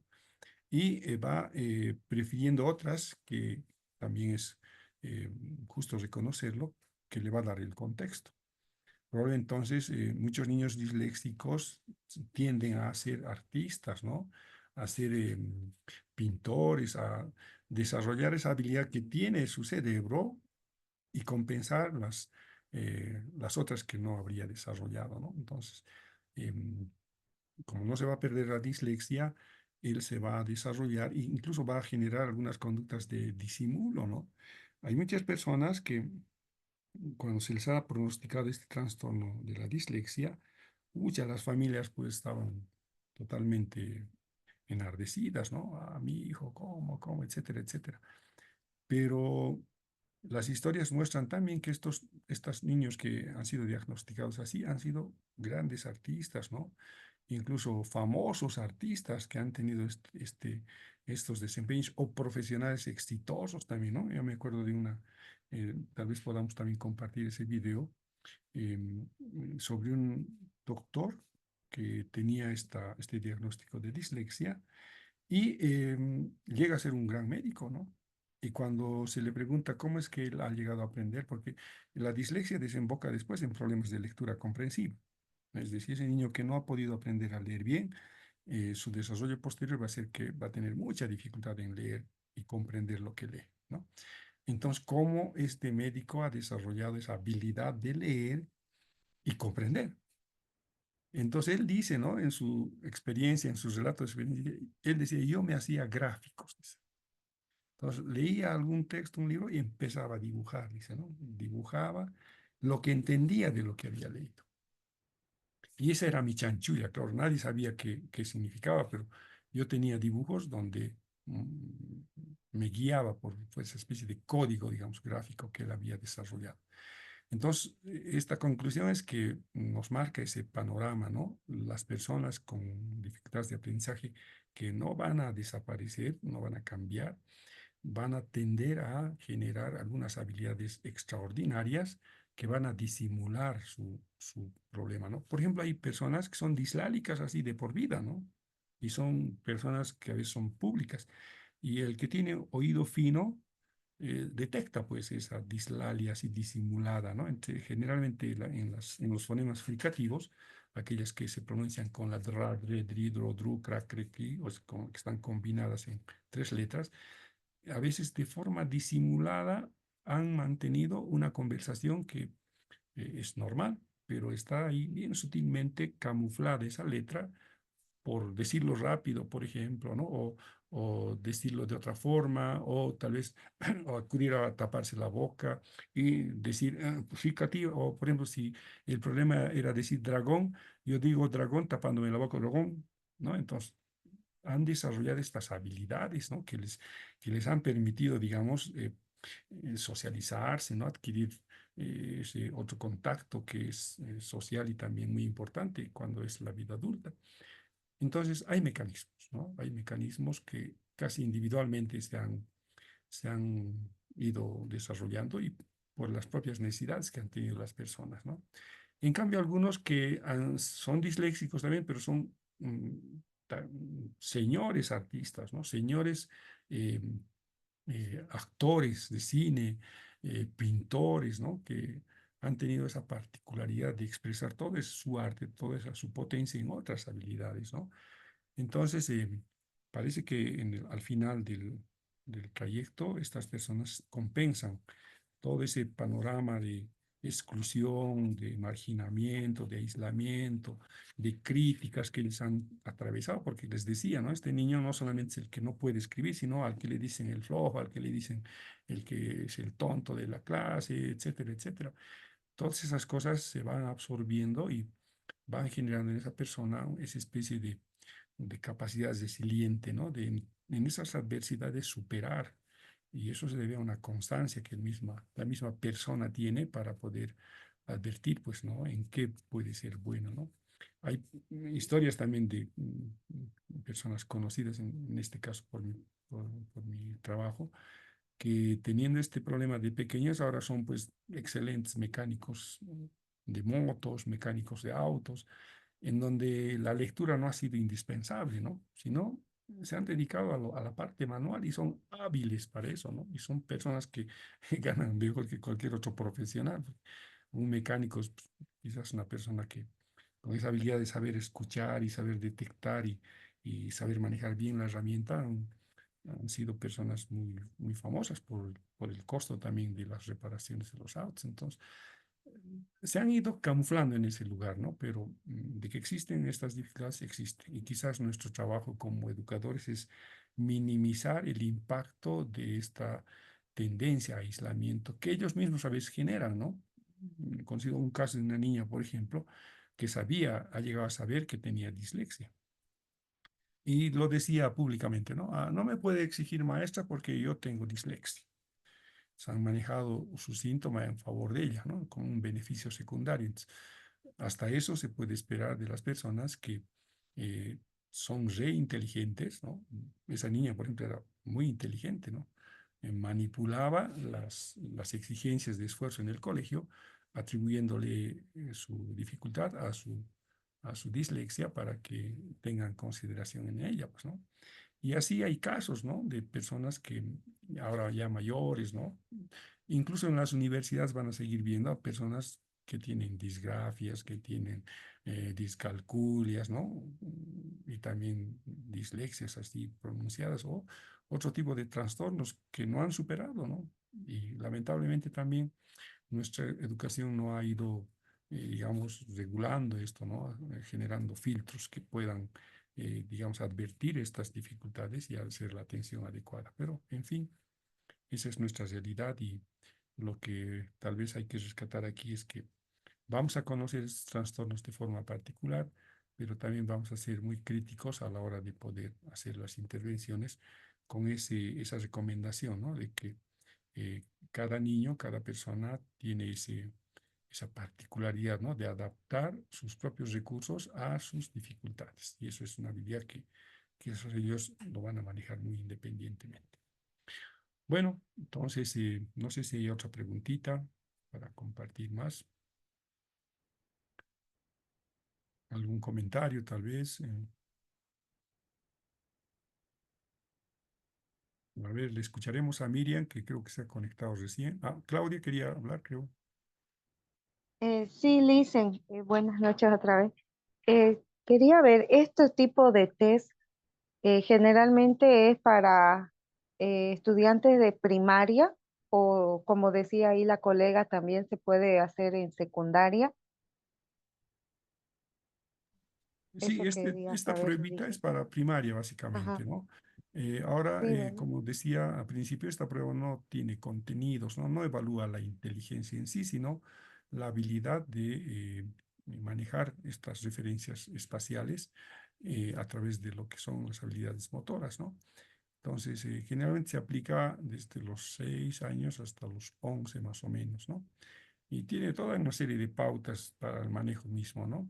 Son pruebas ya estandarizadas que tienen todo un antecedente, incluso un apoyo teórico muy fuerte que le han dado validez a esta pruebita, ¿no? Ahora, algunos utilizan en edades más avanzadas, por ejemplo, en personas adultas utilizan, pero cuando evidencian algún tipo de deterioro cognitivo o deterioro neurológico, ¿no? Porque generalmente el deterioro cognitivo o neurológico se manifiesta a veces en deterioros visoespaciales, ¿no? Y eso, por ejemplo, en personas seniles que tienen ya la tercera edad, hay ese deterioro cognitivo o cerebral que puede manifestarse en algunas dificultades en la grafía, ¿no? En los trazos, y que pueden servir también para diagnosticar. En esos casos sí se utiliza esta prueba o las versiones ya más, digamos, versiones nuevas, ¿no? Que pueden tener esta intencionalidad de medir otros aspectos. Bien, ahora sí, le escucharemos a Miriam, estaba queriendo pedir. Nos hemos presentado hace rato, Miriam, y tal vez también tú puedas hacerlo eso, por favor. Le cedemos la palabra.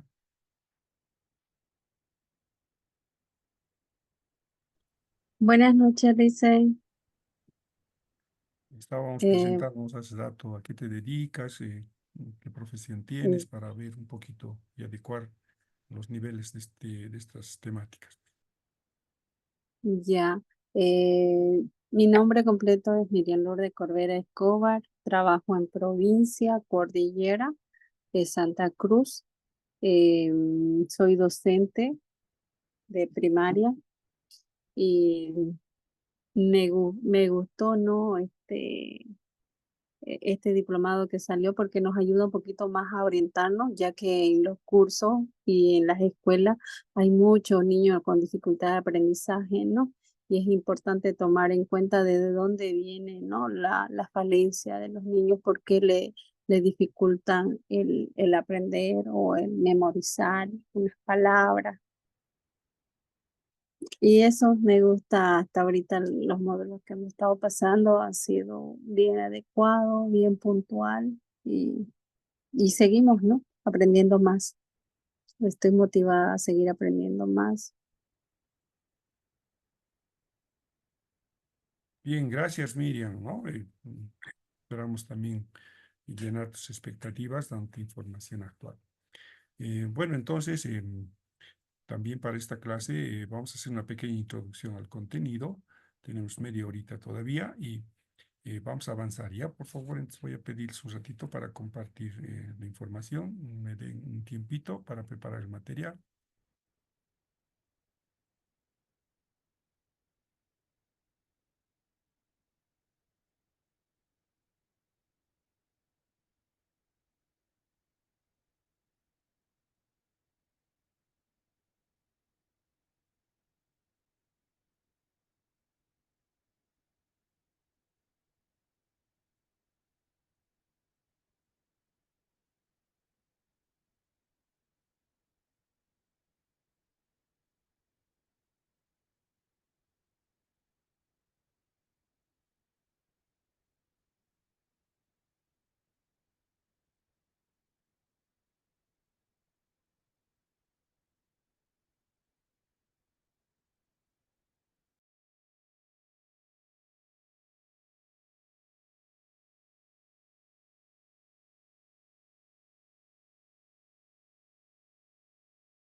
Bueno, por favor me confirman si está viendo las transparencias, presentación.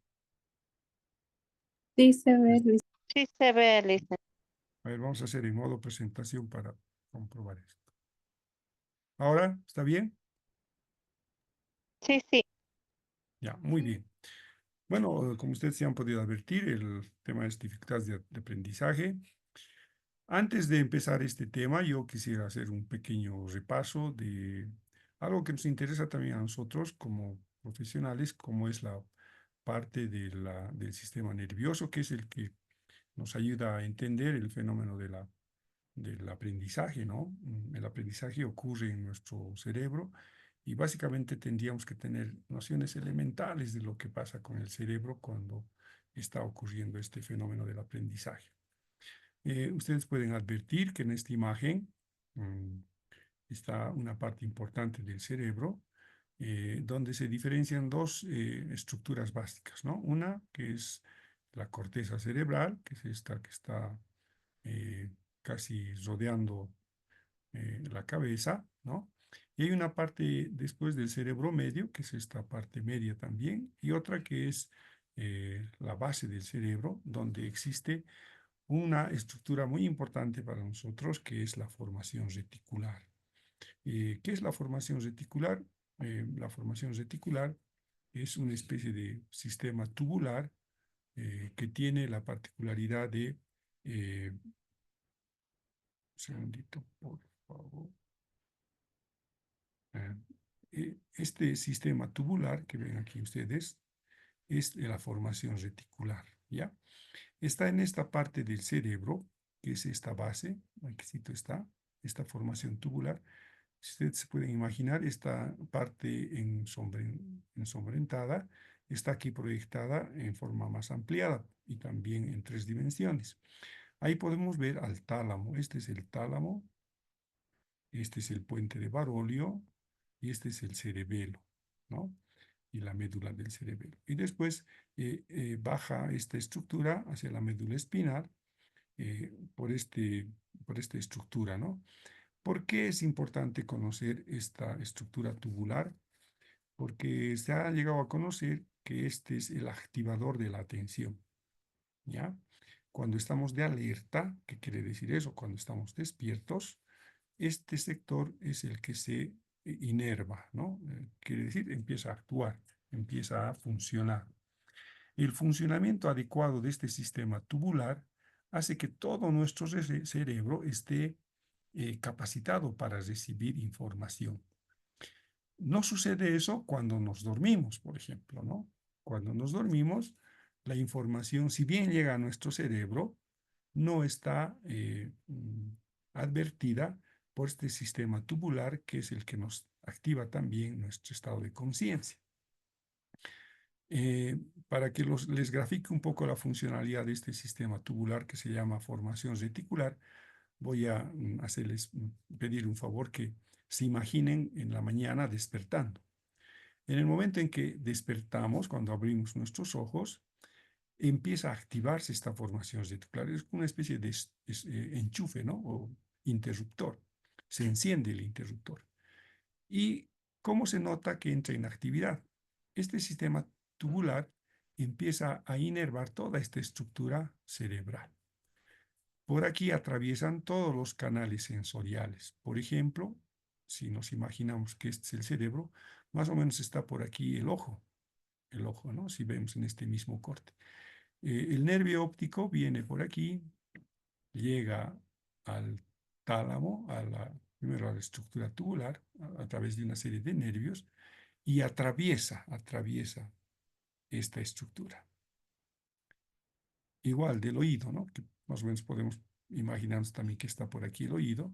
Igual llega la información a este sistema tubular a través de unas conexiones nerviosas y va al tálamo. O sea, a través de esta formación reticular, todo nuestro órgano sensorial, oído, tacto, vista, la piel y el gusto, llegan a este sistema tubular.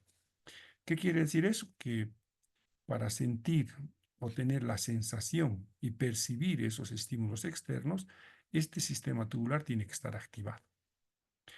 Se ha conocido también que, por ejemplo, alguna alteración en esta estructura tubular, por ejemplo, niños que tienen mucha irritabilidad en este sector, no tienen esa función adecuada de mantener el estado de alerta o el estado de vigilia también que se llama. ¿A qué referimos cuando decimos estado de vigilia? A estar despiertos, a estar, por ejemplo, cuando despiertas, oyes un sonido y ya te das cuenta. Por ejemplo, puede ser el sonido de un camión que está pasando por tu calle, o has escuchado la alarma de tu despertador, o has encendido y la luz del sol ya te ilumina, empiezas a sentir el calor, empiezas a sentir también que ya, por ejemplo, estás sintiendo frío en alguna parte de tu cuerpo o cierta pesadez. En ese sentido, todos los estímulos empiezan a entrar o manejar información y empiezan a atravesar por esta estructura tubular. Una vez que recibe esta estructura tubular los estímulos sensoriales, tanto interno como externo, porque también tenemos estímulos internos, perdón, por ejemplo, los propioceptivos, ¿no? O de las funciones básicas, como son el alimento o el sueño, por ejemplo, ¿no? O la sed, ¿no? Cuando te despiertas, si tienes sed, esa es una sensación interoceptiva, viene de tu interior y le advierte al cerebro y le dice, este cuerpo tiene sed, anda, toma agua. Entonces, impulsa a que nosotros hagamos alguna conducta para satisfacer esa necesidad. Igual pasa con el hambre, con el sueño y con el sexo, ¿no? Entonces, ese sistema tubular nos hace dar cuenta de esas necesidades, ¿no? Incluso cuando estamos dormidos, dice, y tenemos sed, este sistema tubular que no está funcionando, no está en estado de alerta ni en estado de vigilia, recibe esa información de sed del cuerpo, ¿no? Porque en el caso de la sed, por ejemplo, es un desequilibrio hídrico que ha sucedido en nuestro cuerpo, nos hemos deshidratado y nuestro sistema simpático y parasimpático está recibiendo información pues de que hay un desequilibrio en nuestro interior y le va a informar, le tiene que informar al cerebro para que haga algo, para que mantenga el equilibrio. Entonces, manda señales al sistema tubular. El sistema tubular, como está dormido, no está en estado de vigilia, empieza a distorsionar y mandar señales, pero no llegan al estado de conciencia, sino llegan al sueño a veces, ¿no? Entonces nos soñamos de forma distorsionada que estamos viajando por un barco y estamos viendo agua o estamos frente a las cataratas del Niágara, donde hay harta agua. Empezamos a distorsionar la información porque no está consciente y no tenemos una coherencia en la información recibida porque nuestro sistema de alerta o vigilia no está funcionando, pero la información está ingresando. Si estuviéramos despiertos o nuestro alerta empieza a funcionar o nuestro estado de vigilia se activa, inmediatamente esa información de sed la captamos y decimos, ay no, iré a tomar un vasito de agua. Entonces, eso hace que la información ingrese a nuestra área de la conciencia, que es la corteza cerebral, y empezamos a articular una serie de conductas como levantarnos, ponernos nuestras chancletas e ir a la jarra de la cocina a recibir nuestro vaso de agua y satisfacer nuestra necesidad. Entonces, miren cuán importante había sido este sistema tubular, que al recibir información hace que la información llegue al centro específico para generar una conducta. ¿Y quién, aparte de este sistema, quién es el que envía esas señales a una dirección específica? Había sido el tálamo. Este tálamo es una estructura también como una especie de, imagínense unas aceitunas, ¿no? Y aquí son dos aceitunas, una que está aquí, vista de atrás, y otra que está aquí, ¿no? Entonces esas aceitunas reciben esa información y el tálamo dirige, ¿no? Digamos, si es una información que ha recibido la vista, ¿no? El sentido visual, llega esa información al tálamo, el tálamo como una especie de varita, dice, tú te vas por esta calle, tú te vas por esta otra calle.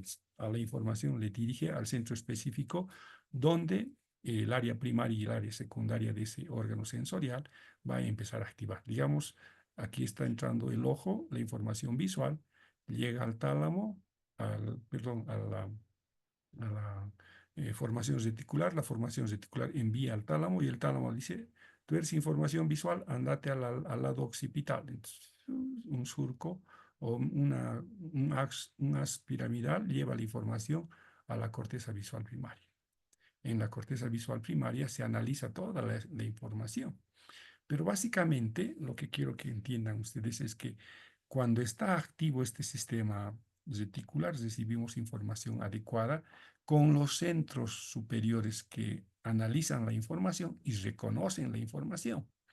Por ejemplo, si llega una información visual de que estás viendo, digamos, que un accidente va a ocurrir y se está aproximando un móvil como para golpearte en la cara, entonces tú analizas esa información, mandas la información al centro cortical, el centro cortical se activa, analiza la información en detalle, manda la información al centro motor, el centro motor al centro de planificación y el centro de planificación envía una señal de que tú te muevas y evites el choque.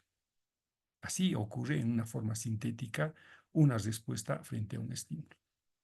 Atraviesa todo el sistema cortical, atravesando las áreas primarias, secundarias y terciarias, haciendo un análisis muy minucioso de la información y planifica respuestas. ¿Dónde se planifican las respuestas? En el lóbulo frontal, específicamente en el lóbulo prefrontal, acompañadas, por supuesto, también de componentes emocionales, ¿no? El cerebro medio es el componente emocional que articula esa información sensorial y le da la agilidad o le da también alguna restricción a la misma. Por ejemplo, si ese móvil que está viniendo y te va a golpear te genera temor y miedo, inmediatamente se activa tu sistema emocional y hace que tú huyas o escapes directamente, sin analizar la información, sin planificar las respuestas, nada, emocionalmente respondes, ¿no? Eso es lo que Goleman llamaba cuando la captura emocional le quita a la parte racional la respuesta, entonces la respuesta es más emocional que intelectual. Bueno, entonces yo quiero enfatizar eso, ¿no? Porque ahora ustedes imagínense al niño que hemos visto en el caso específico, ese niño que no podía escribir, aunque veía, ¿no? Veía la información, mandaba la información a su centro cortical del área visual, analizaba la información, seguramente no la analizaba completamente, deterioraba la información y así esa información deteriorada enviaba a las áreas corticales a nivel motor, el nivel de planificación tenía muchas fallas y no, no tenía una información completa y en esa rudimentaria respuesta enviaba una señal para producir lo que habría intentado unir y cohesionar. Ese niño que había visto 12 puntitos y que después se ha ido como olvidando de los puntitos, no ha tenido esa capacidad de gestionar la misma cantidad de puntitos que ha visto y a pesar de que la vista ha decodificado 12 puntitos, la señal que ha llegado al área motora de la conducta no ha previsto y no ha gestionado que sean los 12 puntitos y actúe inmediatamente simplemente copiando lo que él cree que había visto, sin un control de la conducta. Eso es lo que ha ocurrido con ese niño, ¿no? Que no ha tenido mecanismos de autorregulación que le permitan corregirse. Entonces, ¿qué es en realidad lo que está mal en este niño con dificultades de aprendizaje? El área de la corteza primaria y secundaria, ¿no? Que no ha tenido los mecanismos suficientes para diferenciar y analizar exhaustivamente ese estímulo visual que habría ingresado como información en puntitos. Entonces, si bien este circuito es tal vez un poco caricaturesco para que entiendan cómo la información llega, en realidad nos da una base, especialmente en las neurociencias, que ahora están muy actualizadas, que nos permiten entender la función del cerebro. El cerebro es un elemento, un ente totalizador de la información. Si una información ha ingresado a medias, ¿no? No va a tener la capacidad de analizar completamente y ese análisis va a ser incompleto, provocando que la respuesta también sea incompleta y totalmente distorsionada.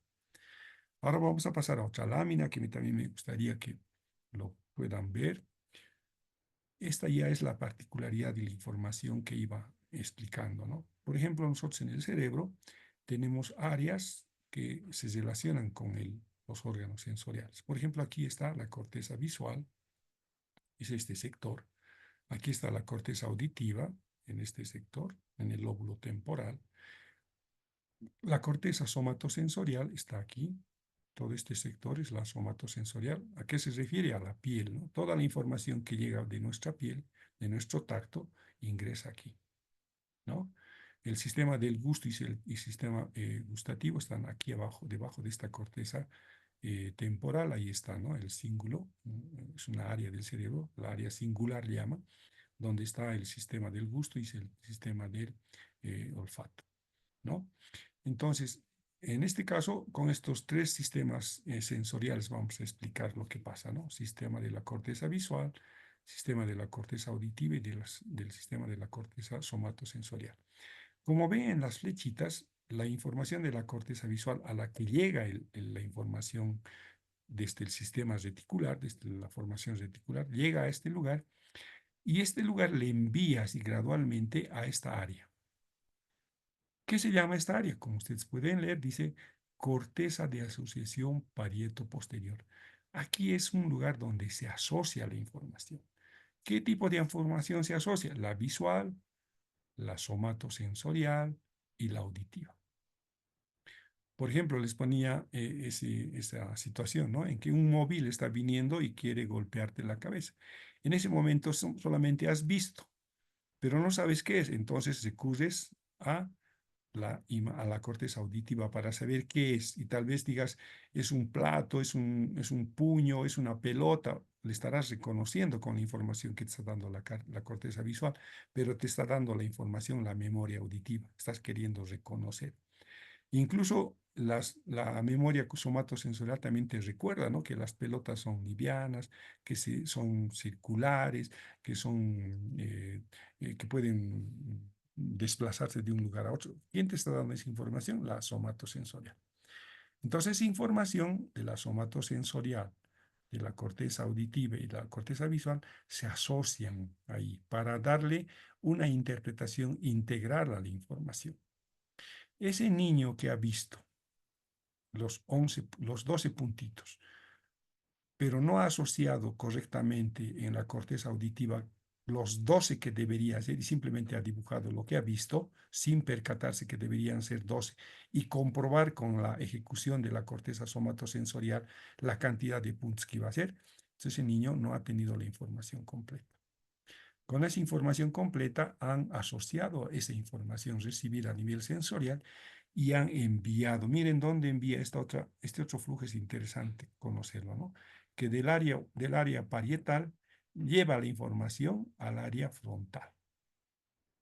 En el área frontal está otro sectorcito que se llama el campo visual frontal, que es este, que es el mecanismo que regula la conducta motora, por eso dice campo visual frontal, que verifica que lo que ha visto está correctamente interpretado.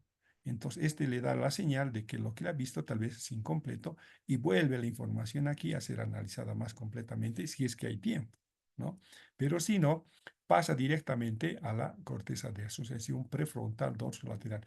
Es aquí donde esa información analizada y asociada pasa a desmenuzarse en detalles, ¿no? Aquí, por ejemplo, el niño que les he puesto como ejemplo debería ya advertir cuántos puntitos ha visto y cuántos debe hacer. Pero cuando no has recibido la información completa de la parte auditiva, porque no ha asociado eso a la cantidad de puntitos, porque esa cantidad de puntitos tendría que ser reflejada en un número. ¿Y cómo se dice ese número? Se dice 12. Ese sonido 12 es el sonido auditivo que va a grabar la memoria para ir cotejando con los puntitos que ahora va a emitir en la parte motora. Entonces el cerebro dice, son 12, deberías haber hecho 12 puntos y le va a mandar información a este sector de la corteza motora. Entonces, aquí ustedes pueden advertir que de la corteza prefrontal ahora vienen señales, ¿no? Vienen señales al área de la corteza motora primaria, que es esta, y la corteza motora suplementaria, que es esta. Aquí es donde se fabrica la respuesta motora. Estas áreas de las regiones motoras cinguladas son las que perfeccionan el movimiento. Estas son las que le dicen que está haciendo correcto o falta, o tiene que presionar más. Estas son las que corrigen el movimiento. Cuando hacemos un trazo sinusoidal, para hacerlo de forma simétrica, estos sectores sinusoidales, o mejor, este trazo sinusoidal, es corregido por estas áreas de las motoras cinguladas, que es la que corrige el movimiento en función del modelo.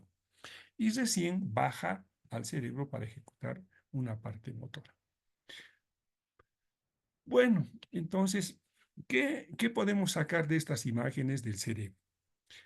Que cualquier respuesta que emite la persona es compleja y pasa por varios sectores, analizando completamente la información. Tal vez no estoy entrando a profundizar harto, pero en esta área de la corteza visual, por ejemplo, está la corteza visual primaria, la corteza visual secundaria, la corteza visual terciaria. Son 3 capas, ¿no?, de información en la que las neuronas cotejan la información que tienen y van desmenuzando el detalle de una imagen. Por ejemplo, ustedes están viendo ahorita esta imagen y su cerebro en su corteza visual está diferenciando el verde del rosado, del medio plateado, del medio morado, estas flechitas, todo este detalle está haciendo la corteza visual y le está poniendo nombres. Raya negra, espacio verde, áreas moradas. Las letras también está leyendo ahí la corteza visual y está asociando con la corteza auditiva. Cuando dicen corteza, están recordando el sonido de esa palabra asociada a estos trazos.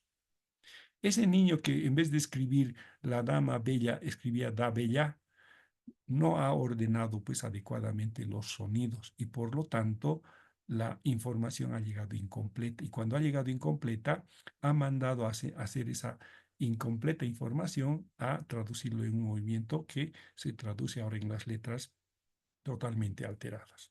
Eso es lo que ocurre en el cerebro.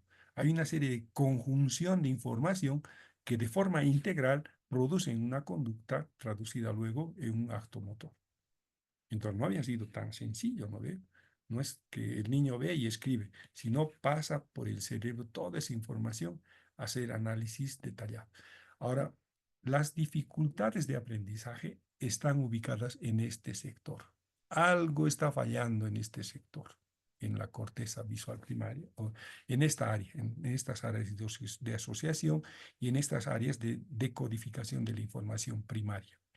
Porque aquí entra la información y la corteza primaria tiene que decodificarlo en detalles, después asociarlas, ¿no?, con información auditiva, con información sensorial. Si ven una flor, esa flor tiene un nombre, tiene una especie de detalle del peso, la fragancia, tiene también el olfato, digamos, ¿no? Tiene también los colores, las imágenes, todo eso se va asociando aquí. Y recién se va reconociendo y diciendo es una flor. Entonces recién cuando ha reconocido el sonido se traduce en acto motor y el niño dice flor, el sonido flor, articulando esas palabras específicas. Entonces lo complejo del cerebro es que también es complejo el problema de la dificultad de aprendizaje cuando no tenemos en cuenta este detalle. Bueno, entonces espero que esta primera clasecita nos haya servido para introducirnos a este fascinante tema de las dificultades del aprendizaje. La próxima clase, que es el viernes, vamos a profundizar más y a hablar específicamente de los problemas de aprendizaje. En esta semana yo voy a subir el material, no se preocupen de la presentación, también les voy a compartir el material y como les decía, voy a pedir al que nos está colaborando ahora que me lo suba el material de esta clase y también los contenidos que he mostrado como ejemplos, ¿no? Voy a también mandarles en texto Word 3 casos, ¿ya? Que me gustaría que lo lean para la próxima clase y que traigan ese material para poder hacer una diferenciación en el diagnóstico de 3 tipos de dificultades que se asocian en síntomas, pero ya se diferencian en el mismo diagnóstico, en los criterios diagnósticos, ¿ya? Bien, entonces, estos últimos minutos voy a ceder la palabra, tal vez tienen alguna preguntita, pueden hacerlo ahora para que tomemos en cuenta la próxima clase. ¿Alguna preguntita? No son muy preguntonas, ¿no? Se cortó mi audio, Lisen. Buenas noches. No, la última parte no logré escuchar. 2 minutos atrás. Ya. Les decía, ¿no? Que si queremos entender el cerebro como una máquina simple, estamos equivocados, ¿no? El cerebro es bien complejo en su funcionamiento. Y esa complejidad se debe también a la misma estructura neurológica que advierte, ¿no? Que una información sensorial que ingresa a nuestro cerebro está desmenuzado en detalle. Entonces, ¿dónde ocurre la dificultad de aprendizaje? En esa habilidad que tiene que tener el cerebro para detallar la información sensorial que recibe. Ese niño que ha visto los 12 puntitos y solamente ha hecho 10 puntitos, se ha descuidado, ¿no? De cotejar la información que ha visto con el sonido que significa la palabra 12 y regular su producción gráfica para completar los 12 puntitos. Ese tipo de fallas ocurre, ¿no? En las dislalias, en las dislexias, vamos a ver que ocurren estas fallas y es por la complejidad del cerebro que a veces no lo advertimos o no damos cuenta de los síntomas y hacemos un buen tratamiento. ¿Ya? Bien. Muchas Ahora, gracias. listo, Carmen. Bueno, entonces les espero la próxima semana a las 7:30. Hasta entonces, ¿no? Esta noche yo voy a subir material para que tengan en plataforma. Buenas noches. Buenas Buenas noches. Buenas Buenas noches. Buenas noches, noches, Lice. muchas gracias. Hasta el viernes. Gracias.